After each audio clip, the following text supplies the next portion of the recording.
O capítulo 17 de João é o final de um discurso que Jesus começou lá no capítulo 14. Capítulo 14, 15 e 16, Jesus já vem mostrando, apontando para o final da sua missão. Ele vai contar ali as coisas que estarão acontecendo, né? E a sua ascensão aos céus. E aí, no capítulo 17, no final dessa história que Jesus começa a falar, né, ele começa a pontuar, preparar os discípulos para a sua ida. No capítulo 17, então, ele faz uma oração. Ele faz uma oração intercessória. Primeiro ele ora por ele e tal, e depois ele começa a orar pela igreja. Ele começa a orar por cada um de nós, por cada um das suas igrejas, aqueles que passaram, aqueles que eram e aqueles que virão. E é interessante que nós vamos ver isso, que quando ele vai aos céus, ele roga ao Pai para que cuide da igreja. E é sobre isso que nós vamos falar hoje. E ele quer cuidar da igreja, mas para quê? Para que a igreja se mantenha em unidade. Então nós vamos falar hoje sobre a unidade, porque Jesus ele pede ao Pai que nós sejamos um. Então, para que nós sejamos um, nós vamos precisar aprender a viver em unidade, assim como o Pai é uma unidade de três, a Santíssima Trindade.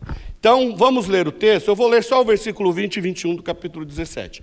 E rogo não somente por estes, mas também por aqueles que virão a crer em mim, pela palavra deles, para que todos sejam um. Assim como tu, ó Pai, és em mim e eu em ti, que também eles estejam em nós, para que o mundo creia que tu me enviaste. Pai, fala conosco através da tua palavra, que esse tempo que nós estivermos aqui, o nosso coração esteja aberto, o nosso entendimento esteja aberto, e que nós possamos, ó Deus, colocar em prática a tua palavra, que nós possamos viver a tua palavra. Assim a gente ora no nome de Jesus. Amém. Então, como eu venho dizendo sobre a ótica de Jesus, a igreja, ela é constituída de pessoas. A igreja não é uma instituição em si. Então, quando nós falamos de igreja, quando nós falamos dos membros da igreja, nós estamos falando da igreja de um modo geral. Claro que muitas vezes eu estou direcionando para a nossa comunidade de fé aqui. Mas Jesus ele tem um olhar muito importante para a sua igreja, para o povo de Deus. A unidade entre a igreja, entre os seus membros, sempre foi algo muito importante para o Senhor. Ele morreu pela sua igreja, ele morreu por indivíduos, ele morreu por pessoas, né? Então, há algo muito importante que nós temos que falar aqui nesta manhã. O capítulo 17 de João, Jesus, ele por pelo menos 4 vezes, ele roga a Deus pela sua igreja. Por pelo menos 4 vezes ele roga, ele chama a atenção de Deus para que estivesse cuidando da igreja. E é interessante que no versículo 15 do capítulo 17, Jesus diz assim ao Pai: eu não rogo que os tire do mundo, mas que os guarde do mal. Em nenhum momento o Senhor pensa ou pensou, em nenhum momento foi plano tirar a igreja assim do nada. Não, nós temos uma missão muito grande. Lá no finalzinho do capítulo vai dizer que a nossa unidade, o nosso amor uns para com os outros, vai fazer com que aqueles que ainda não conhecem a Cristo venham até Ele. Então, se a igreja não está no mundo, a igreja não vai fazer isso. Outra coisa, nós vemos a grande comissão, a nossa visão, missão, valores e propósitos. Mateus 28, 19, ide por todo mundo e pregar o evangelho a toda criatura, fazendo-os discípulos, não é isso? Ensinando-os a guardar todas as escrituras. Olha só, tudo que vos tenho ensinado. Então, o papel da igreja sempre foi, aqui no mundo, evangelizar, ensinar, pregar, mostrar, levar Jesus. O Dr. Shedd tem um livro muito interessante, o tema do livro é assim, uma coisa que você não vai fazer no céu. E aí você abre o livro, do que ele está falando? Adivinha? De evangelização. Lá no céu é um lugar de crente, né, dos salvos. Aqueles que perseveraram em Cristo até o fim estarão lá. E aí, então, lá a gente não vai precisar mais evangelizar. Mas enquanto nós estamos aqui, é papel da igreja ficar no mundo e fazer diferença neste mundo. Nós somos peregrinos aqui, né? Cantamos aqui, né? Eu não sou daqui, para casa voltarei. Nosso lar é lá, o Senhor prometeu, está em João 14, não é? Então assim, mas enquanto aqui estamos, precisamos desempenhar os mandamentos do Senhor para que todos sejam um. Por 4 vezes, então, ele roga pela igreja. Por 3 vezes, Jesus pede à igreja pela unidade. Nós vamos ver essa citação, para que todos sejam um, para que sejam um, nos versículos 11, 21 e 22. Então, nós vamos ver uma coisa muito interessante. Jesus diz assim, para que todos sejam um, assim como nós somos. Dá para entender, então, que a unidade Jesus ele está elevando a um patamar muito importante. A unidade para Deus é algo muito importante, é algo muito forte. E nós vamos ver que tem um modelo, né, que Jesus fala para Deus, assim como nós somos um. Talvez seja até profético, porque Deus, a Trindade, é uma unidade de 3. Pai, Filho e Espírito Santo. E nós, como igreja, devemos ser, então, uma unidade de muitos. Poxa vida, mas existe uma unidade com muitos? Existe. A igreja. Todos aqui temos diversos pensamentos, diversas ideias, diversos gostos, diversas coisas. Mas, por algo maior, pela causa do Evangelho, pela missão do Evangelho, tudo isso a gente abre mão para que possamos viver em unidade. Uma coisa que nós podemos ver é que até a igreja primitiva, ela não foi uma igreja perfeita. Nós não somos perfeitos, precisamos buscar a perfeição. Mas nós precisamos buscar algo que seja mais palpável, porque a perfeição plena nós encontraremos em Cristo, quando estivermos em Cristo. Mas é interessante que nós vamos ver que a igreja primitiva também não era perfeita, mas a igreja primitiva, como modelo para nós, ela era uma igreja unida. Não é isso? A igreja junta, a igreja unida, por exemplo, a igreja primitiva, eles sofriam juntos. Eles sofreram juntos. Pouquíssimos casos, a gente vê pouquíssimos mesmo, casos sendo narrado, situações individuais na igreja. Geralmente eles estão juntos. Quando Jesus vai aos céus, a igreja está junta. Quando ele opera os seus milagres, a igreja está junta. E assim vai, Deus sempre vai trabalhando com um amontoado de gente, mas sempre buscando a unidade.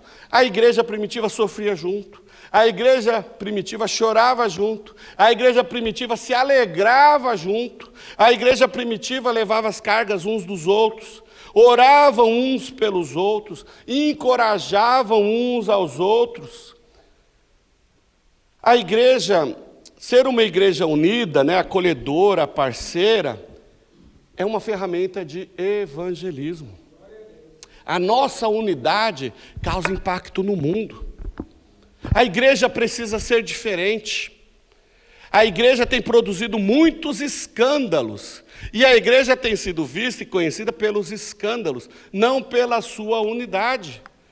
Então, cabe a nós mudarmos este cenário. E, quando eu não consigo, seja por qualquer motivo, eu ir lá anunciar o Evangelho, falar de Jesus e tal, mas eu posso testemunhar, eu posso pregar o Evangelho sem abrir a minha boca, apenas com a minha vida. E uma das ferramentas que o Senhor dá para a igreja é justamente o viver em unidade.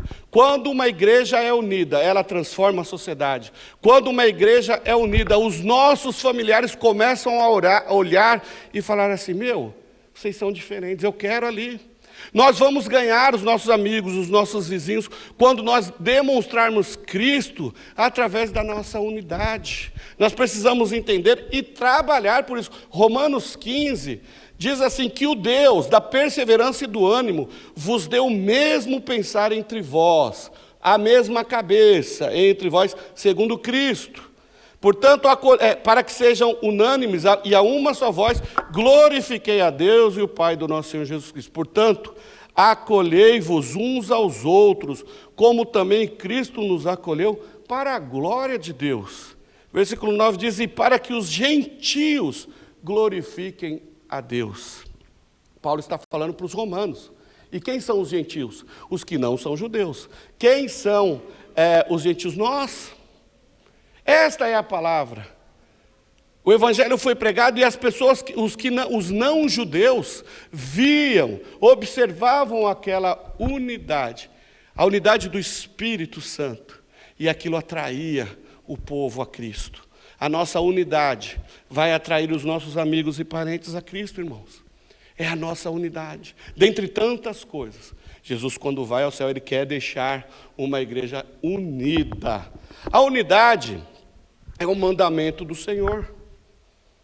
Poxa, mais um mandamento? Já tem, né? A gente, quando fala de mandamento, a gente já lembra lá dos 20, não é isso? Dos 20 não, dos 10, né? Está em Êxodo 20, mas são 10, né?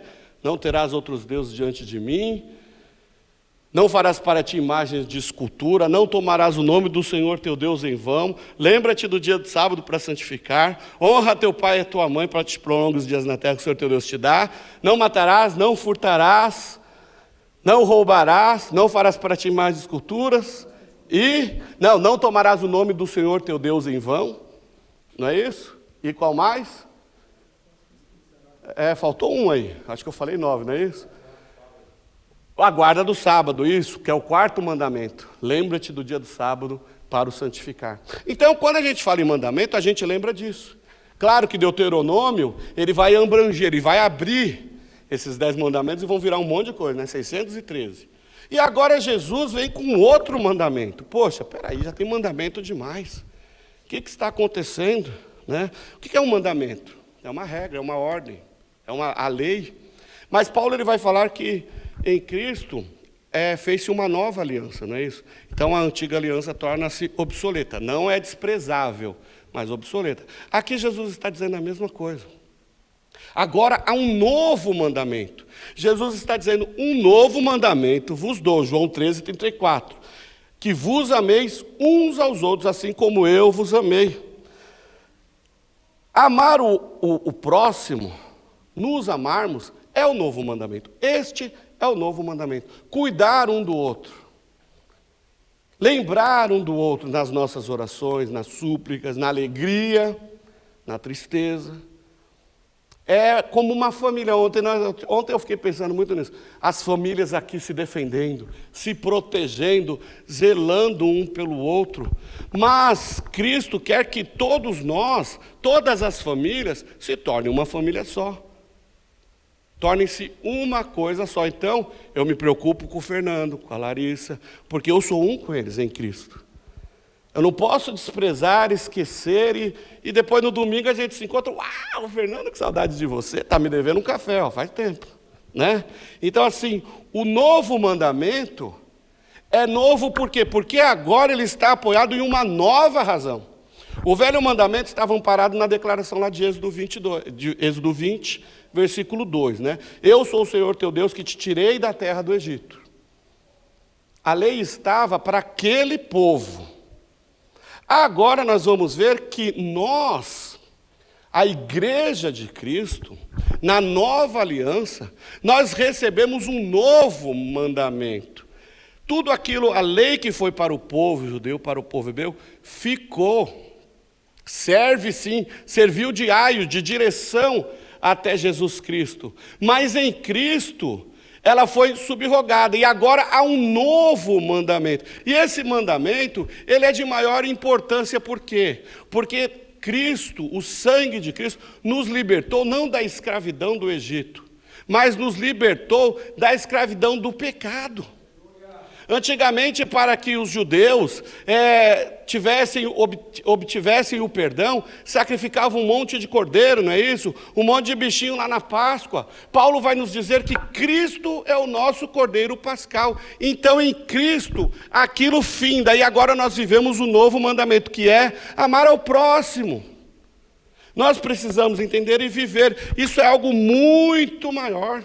Cristo nos redimiu com seu sangue, pela sua morte, para que nós possamos, pelo seu novo mandamento, sermos alcançados com um maior significado. Cristo nos libertou de algo maior, do inferno. O Egito é fichinha. Cristo nos libertou do inferno. E Cristo está nos dizendo nesta manhã, assim como eu vos amei, eu quero que também vocês se amem. Este é um novo mandamento. E este mandamento é um novo mandamento por causa da sua extensão e da razão na qual ela está apoiada. O sacrifício de Jesus tem extensão no mundo inteiro. Porque Deus amou o mundo de tal maneira que deu seu Filho unigênito para que todo aquele que nele crê não pereça, mas tenha vida eterna. A morte de Cristo, a expiação, ela é ilimitada. Ele morreu por todos e cada um dos seres humanos. Porém, a morte de Cristo é eficaz apenas aos que creem. Ninguém que não creia em Cristo vai para o céu. Pode esquecer. Precisamos passar pela cruz. Precisamos crer. O Antigo Testamento havia ordenado o amor. Mas agora o que torna o novo mandamento de Jesus é o padrão, é o exemplo, agora é o novo modelo. Porque Deus, Ele enviou Jesus e Jesus viveu entre nós e serviu. Ele fez tudo o que Ele está mandando que nós façamos hoje. Então, nós temos o exemplo. Nós olhamos para Cristo, vemos esse amor incondicional ao ponto de dar a sua vida como um exemplo da qual nós devemos viver e podemos viver e conseguimos viver. Nós estudamos nos GCs agora no último mês o Sermão do Monte. Os 10 mandamentos no Novo Testamento, do Novo Testamento.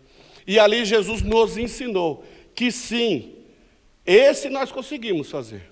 Talvez cumprir a lei lá no Antigo Testamento foi impossível. Mas cumprir o que Jesus pede para nós aqui hoje é possível. Ele nos mostrou. E é para Ele que nós temos que olhar. Não é para o André, não é para o Sidney, não, é para Cristo. Porque se vocês olham para mim, vocês vão se decepcionar, vocês vão se frustrar. Se eu olhar para algum dos irmãos, eu vou me frustrar.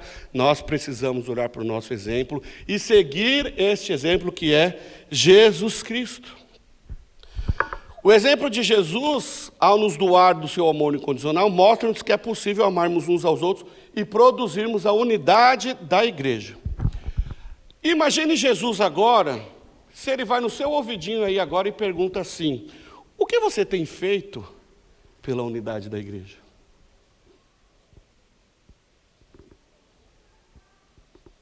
Pensaram? Não me respondam. O que você tem feito pela unidade da igreja? Às vezes na igreja, um não sabe o nome do outro, um não sabe o endereço do outro, sequer o WhatsApp um do outro. E olha que está tudo ficando mais fácil, né? Mas às vezes a gente não está nem assim. A gente não se importa. Realmente a gente não se importa, a gente não se preocupa. Estamos vivendo uma época de um relacionamento superficial na igreja. E quando nós vivemos um relacionamento superficial entre os irmãos, isto é um reflexo imediato do nosso relacionamento superficial com Deus. Se eu não me relaciono com meus irmãos, imagina com Deus, então, não adianta. Então, assim, nós jamais conseguiremos ser um com o Pai se antes não formos um entre nós. Ou nós não podemos dizer que eu sou um com Ele se eu não sou um entre nós. A gente precisa ver e acabar com esta superficialidade de relacionamento entre os irmãos. O Senhor espera que nós sejamos um. Até porque, desta maneira, atrairemos outros ao conhecimento da verdade, como João 13,35 diz. Os cristãos são chamados a manter a unidade do Espírito, também colocando os outros acima de si mesmo. Não por questão de orgulho ou humilhação demais, mas é porque é mais fácil. Pense vocês, quando a gente está numa discussão, principalmente quando nós estamos errados, mas não fica muito mais fácil a gente dar a razão e baixar a bola? O conflito ele é resolvido. Então, quando a gente está discutindo alguma coisa que a gente altera, o outro altera e vai todo mundo se alterando, o resultado vai ser o quê? Escândalo, vai ser vergonha. Mas quando nós nos colocamos, né, nós colocamos o próximo superior a si, essa humildade é algo de Deus, e este amor vai constranger. Sabe por quê? Porque o amor constrange. O amor de Deus nas nossas vidas constrange. E aí o outro também vai baixando a bola, tá? E daqui a pouco está todo mundo de joelho dobrado, glorificando a Deus, chorando na presença de Deus, e olha, as coisas vão se acertando. Então nós precisamos viver esta unidade, meus irmãos. Como deve ser então esta unidade? Vamos ver algumas características da unidade. Primeiro, ela deve ser baseada em Cristo. Óbvio. Primeiro, ela deve ser baseada em Cristo. A unidade da igreja deve ser baseada na pessoa e na obra de Jesus Cristo. Cristo é o centro da igreja e é Ele quem nos une. Cristo é a base, não são eventos, não são campanhas, não são, sei lá, um monte de coisas que invento por aí, culto disso, culto daquilo. Não, o culto em uma igreja é em adoração ao cabeça, que é Cristo. Então, a primeira coisa que nós precisamos entender, a primeira característica de uma igreja que vive em unidade, na unidade de Cristo, é uma igreja que está embasada em Cristo. Uma outra característica é o amor mútuo entre os irmãos. Eu amo só esse lado aqui, porque esse lado aqui é mais bonitinho.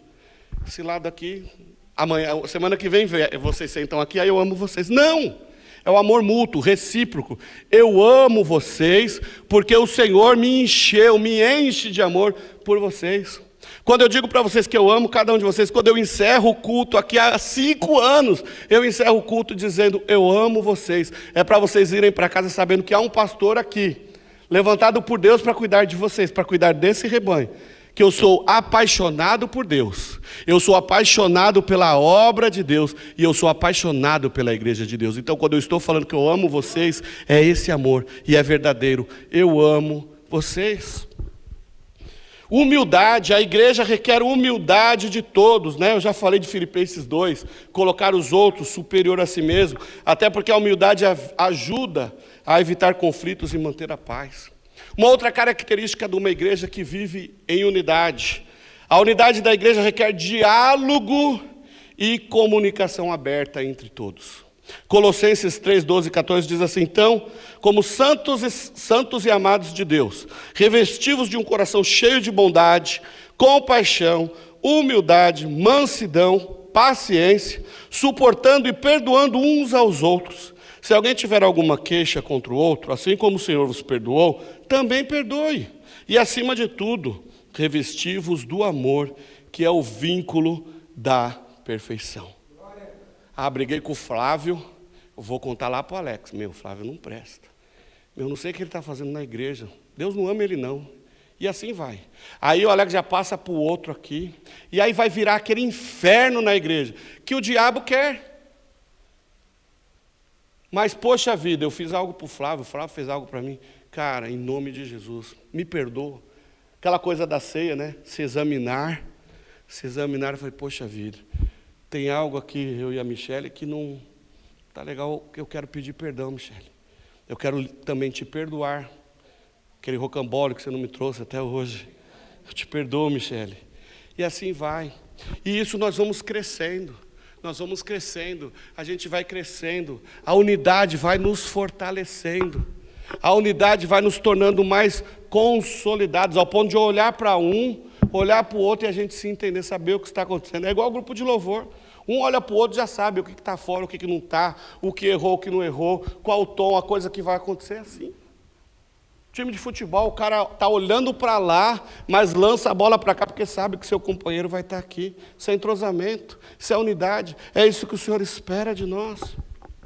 Um outro ponto, uma outra característica, o serviço. A unidade da igreja é fortalecida quando os membros se servem mutuamente. O próprio Jesus disse que ele não veio para servir, mas ele não veio para ser servido, mas para servir. Olha aí o nosso modelo. Olha Jesus nos ensinando, nos mostrando como é, e nos mostrando que é fácil de fazer. Não é fácil, mas a gente consegue cumprir. É fácil cumprir, é fácil fazer. Uma outra característica que o Senhor espera da sua igreja para que haja o crescimento da unidade, o fortalecimento da unidade, comprometimento, responsabilidade com a obra do Senhor e com o Senhor da obra. Jeremias 48:10 diz que maldito é aquele que faz a obra do Senhor relaxadamente, negligentemente. Já viram igrejas por aí que o pessoal vai para a igreja, né, é abençoado, faz isso, faz aquilo, mas não está nem aí se uma lâmpada queimou, se a tomada queimou, se o ventilador queimou. Não é assim? Nós precisamos zelar pela casa do Senhor. Nós precisamos zelar pela obra do Senhor. Nós precisamos zelar pela igreja. O pai do Jair passou mal aí essa semana. Aí ele jogou lá no grupo, lá, pessoal, vamos orar. De repente está todo mundo lá, vamos orar, vamos, não sei o quê. A Tainá perguntando, não é se ele bebeu água, se bebeu isso, É tipo isso. Se eu não puder chegar aqui, contar com a família, com esta unidade aqui de muitos, então, alguma coisa nós estamos fazendo errado. Né? Então, assim, nós somos uma família que precisa viver em unidade, sabendo dos nossos compromissos e das nossas responsabilidades. Lá na rua de casa, um tempo atrás, passava um carro do Churros toda sexta-feira. Só que ele não tinha horário para passar. Às vezes ele passava 6 da manhã, 6 da tarde, 8 da noite, meia-noite. Uma loucura, né? Mas toda sexta-feira. E o pessoal lá da rua, principalmente as crianças, ficavam a semana inteira nessa expectativa do carrinho do Churros. A sexta-feira, depois das 6, estava todo mundo desesperado, esperando o carrinho do Churros. Irmãos, tem igreja, tem povo, tem gente na igreja que está mais preocupado com o carrinho do Churros do que com o culto na igreja. Está mais preocupado com o sabor do churros que vai comprar do que o que vai fazer na igreja. Isso mostra o quê? É relacionamento raso na igreja e com Deus. Isso é fato. Se eu não me preocupo com os meus irmãos, se eu não tenho expectativa de estar com meus irmãos, se eu não tenho expectativa de estar num culto, eu também não tenho expectativa com Deus. Me desculpa, mas é isso. Se eu não tenho expectativa de estar com o Pai, de saborear a sua presença, de sentir o seu toque, de ser cheio do Espírito Santo, de me relacionar com Ele, o relacionamento é errado. Você não quer ir para o céu, porque lá no céu a única coisa que você vai fazer é isso. Lá no céu não vai ter churros. Lá no céu vai ter o Senhor, que nós vamos adorá-lo incessantemente. Santo, santo, santo, santo, santo, santo, santo.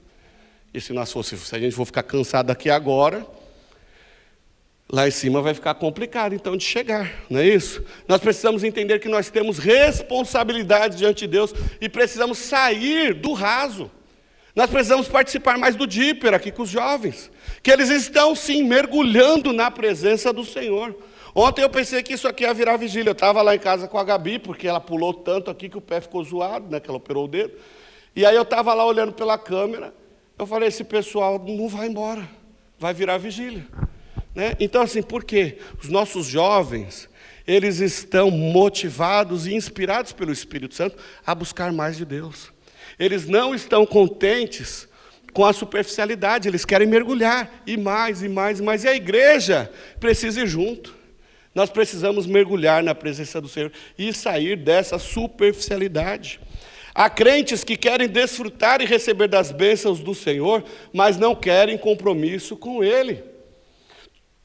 Tom Tenney, um livro bem antigo chamado Os Caçadores de Deus. É uma trilogia, né? Os Caçadores de Deus, Os Descobridores de Deus e A Casa Favorita de Deus. Se você chamar, Ele virá. Mas no primeiro livro da série, né, Os Caçadores de Deus, esse livro eu li uns 30 anos atrás. Em um determinado capítulo ele diz que muitas vezes a igreja tem buscado as mãos do Senhor. Porque é nas mãos que a gente dá as coisas, não é isso? Muitas vezes a igreja está buscando as mãos do Senhor, mas não olha para a sua face, mas não agradece, não olha para o que é mais importante. Porque as bênçãos são importantes, sem dúvida nenhuma. Mas mais importante do que as bênçãos é aquele que pode nos dar a bênção. É o abençoador. A bênção é importante, mas o abençoador é ainda muito mais importante, é Ele que nós precisamos buscar. Não existe relacionamento sem compromisso, não existe unidade sem responsabilidade. Ser um com Jesus requer esforço, dedicação, compromisso e muitas vezes ceder, muitas vezes abrir mão do meu eu por algo maior, a obra de Cristo, abrir mão dos meus sonhos, dos meus desejos por algo maior, o Evangelho de Cristo. É isso que nós precisamos entender. Precisamos entender que Cristo é o cabeça, nós somos o corpo, nós somos os membros da igreja e a igreja é o corpo, Cristo é o cabeça. E olha o que diz lá em Colossenses 1,18, diz assim, Cristo também é a cabeça do corpo, que é a igreja. É o princípio, o primogênito dentre os mortos, para que em tudo tenha o primeiro lugar. Para que em tudo tenha o primeiro lugar. Para que em tudo tenha o primeiro lugar. Jesus deve ser a primazia nas nossas vidas. Jesus, ele tem que ser o top, a primazia, a primícia, o primeiro em tudo nas nossas vidas. Muitas vezes ele não é nem o segundo. Talvez do terceiro para lá. Mas o Senhor precisa ser nas nossas vidas, se nós queremos as bênçãos, se nós queremos um crescimento espiritual, se nós queremos sair do raso e termos um relacionamento com Deus, Ele precisa vir em primeiro lugar. Viver em unidade é viver em Cristo. Não tem como. Se nós queremos a unidade que Cristo fala, nós precisamos viver nele. Viver em unidade é viver em Cristo. Ele é a autoridade máxima da igreja. É Ele que dá sentido. É Ele que dá direção. É Ele que é o nosso modelo. Ele é o modelo a ser seguido. É Ele que quando vai ao céu, Ele diz o quê? Eu vou lhes enviar o Paráclitos. Eu vou lhes enviar o Consolador, eu vou lhes enviar o advogado, o ajudador. Irmãos, nós não vamos conseguir nada sozinhos. Se não for a graça de Deus sobre as nossas vidas, nós não conseguimos nada. E olha que interessante isso, Jesus está falando que Ele está conosco, fazendo, para segurar nas mãos e nos ajudar a fazer. Hoje não é Jesus de corpo presente, mas é o seu Espírito Santo que está entre nós, nos capacitando. Irmãos, não importa a luta que nós estamos passando, não importa as dificuldades que nós estamos passando, Ele está conosco, Ele está em nós, agindo em nós, entre nós e através de nós, através da sua igreja. Coloquemos Cristo no centro, Cristo em primeiro lugar nas nossas vidas, meu irmão. Cristo é tudo em todos. Não existe a menor possibilidade de vivermos em unidade sem entendermos e vivermos plenamente em Cristo. É incontestável nós afirmarmos que na igreja existe união. Claro que existe. A gente sabe que existe união. Mas muitas vezes a gente vê que é uma união de 2 horas, 3 horas por semana. Muitos nem se preocupam em vir para o culto de oração. Muitos nem se preocupam em participar do grupo de convívio. O grupo de convívio é uma ferramenta fantástica para a unidade, para a comunhão, para o evangelismo, mas muitos nem sequer sabem que existe um GC lá do lado da sua casa. A gente sabe que existe unidade, nós sabemos disso. Mas 2 horas são muito pouco para vivermos unidades separadas. Cada um de nós aqui é uma unidade. Mas nós somos unidades separadas. Então, o que Jesus está nos dizendo? Ele rogou ao Pai para que sejamos um. Não dá para a gente ser unidades separadas, mesmo que nós estamos no mesmo lugar, talvez buscando a mesma coisa, mas nós continuamos separados. Vocês já ouviram falar da teologia da batata? Há uns 18, mais de 15 anos, estávamos num acampamento lá da ICT, acampamento de jovens, e eu fui líder dos jovens lá por muitos anos. E um dia nós estávamos falando sobre união, e alguém nos contou essa história que eu sempre estou falando. Imaginem um saco de batata. Estão imaginando aí um saco de batata? Aqueles que vendem nos caminhões na feira. Está cheio de batata lá, não está? Está cheio de unidades separadas. Elas estão unidas, estão no mesmo lugar, só que são várias unidades separadas. Aqui nós estamos unidos na igreja, mas somos várias unidades separadas. Quando vamos nos tornar um? Olha aí a teologia da batata. Quando aquele saco de batata deixa de ser um monte de batata e vira um purê só. Nós precisamos entender isso. É esta unidade que o Senhor espera de nós, que nós sejamos unidos desta forma. Unidade é o purê. Nós precisamos entender isso. Nós precisamos ser dessa forma. É isso que Jesus espera de nós, juntos e misturados. É isso. Ter liberdade para compartilhar, para sorrir, para chorar, para se alegrar, para contar as bênçãos, sem o outro falar assim, mas por que com ele não comigo? Nossa, a Fernanda ganhou não sei o quê, comprou, foi abençoada, arrumou um emprego melhor, e eu estou aqui. Não, é celebrar, glória a Deus. Gente, é que o Juliano não está aqui hoje, mas eu vou fofoqueirar. A gente está orando por tanto tempo por ele aqui para arrumar um emprego. Dia 22 ele começa a trabalhar. A gente tem que celebrar. A gente precisa celebrar. O Henrique, um tempo atrás, ele estava desempregado, né? Vou fofoqueirar. Estava desempregado, e a gente orou, arrumou um trampo. Ficou bem, acertou bastante coisa, acho que não acertou tudo, mas acertou bastante coisas em casa, com as crianças, com a família. E aí, de repente, quando isso começou a complicar um pouquinho em relação à família, falta de atenção, foi mandado embora. Amém, ele compartilhou isso ontem. O que é a primeira coisa que eu fui fazer ontem quando eu cheguei em casa? Senhor, na tua hora, abre um emprego para o meu irmão. O emprego do Senhor, o negócio que o Senhor tem para o Henrique, está por aí já. Só que o que eu falei para você ontem? Aproveita, descansa um pouquinho agora. Curte a Carol, César e a Elisa. E depois, o Senhor vai dar esse trampo. Vai abrir, vai mostrar. Seja um negócio que você vai abrir, seja outra coisa que você vai fazer. Mas o que é seu, o Senhor já guardou.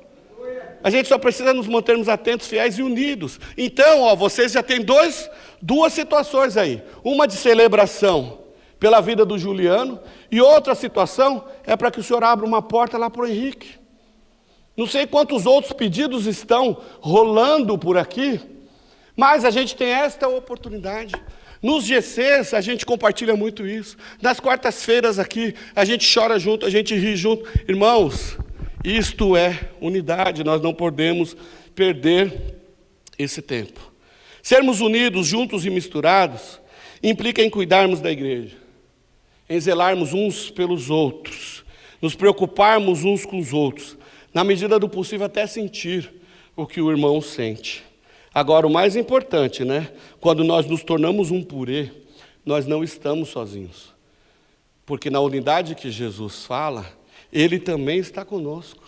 Jesus faz parte desse purê também, somos um nele. O texto diz, João 17 diz, ele fala ao Pai, Senhor, assim como nós somos um, que eles também sejam um conosco. Olha que coisa fantástica isso.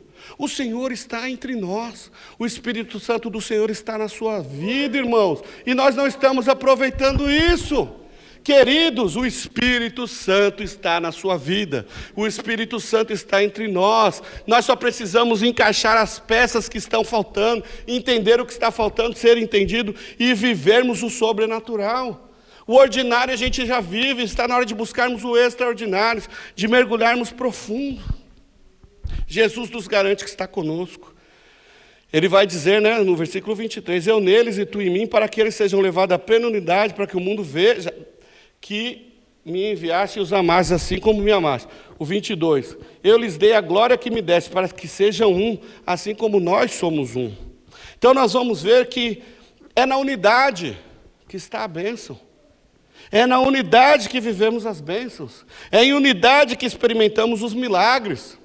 É em unidade que nós expandimos o reino. Não vai ser um sacrifício só meu ou só seu. É da igreja, é do povo de Cristo. Nós somos o povo de Cristo. Nós somos a igreja de Cristo. Então, é em unidade que o reino de Cristo será expandido nessa terra. E é em unidade que nós iremos para o céu, meus irmãos. Em unidade subiremos ao céu. Em unidade a igreja de Cristo será arrebatada, resgatada aos céus. O Salmo 133 deixa isso muito claro. Onde há a unidade dos irmãos, ali o Senhor ordena a bênção. Onde há unidade, o Senhor ordena a bênção. Quer ser abençoado? Eu já estou caminhando por fim, irmãos. Quer ser abençoado? Viva e promova a unidade entre a igreja. Quer ganhar amigos? Quer ganhar os seus familiares para Jesus? Viva e promova a unidade da igreja. A unidade faz parte da essência de Deus. Olha só, a unidade faz parte da essência de Deus. A Trindade nunca se separa, eles estão o tempo todo trabalhando junto, pensando junto, agindo junto.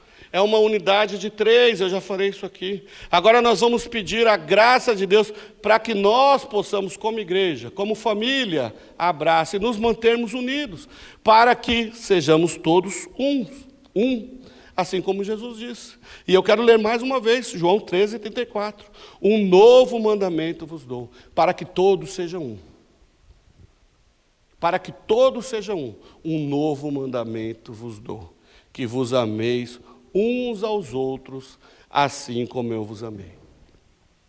É uma enorme responsabilidade, meus irmãos. É uma enorme responsabilidade. Mas essa responsabilidade é nossa. Essa responsabilidade não é dos anjos, não é dos arcanjos, não é dos serafins. Esta responsabilidade de mantermos, zelarmos, vivermos pela unidade da igreja, pela unidade do corpo, ela é minha e ela é sua. Ser um em Cristo, viver pela unidade do corpo de Cristo, é o nosso compromisso. E Jesus está conosco para nos auxiliar. Jesus está conosco para promover entre nós o êxito, o sucesso, a eficácia desta missão de mantermos a unidade da igreja em Cristo. Que nós então sejamos um em Cristo. Amemos uns aos outros, como Jesus nos amou. Amém? E eu quero deixar claro mais uma vez, eu amo vocês. E por amar tanto vocês, eu quero que vocês se coloquem em pé e vamos orar.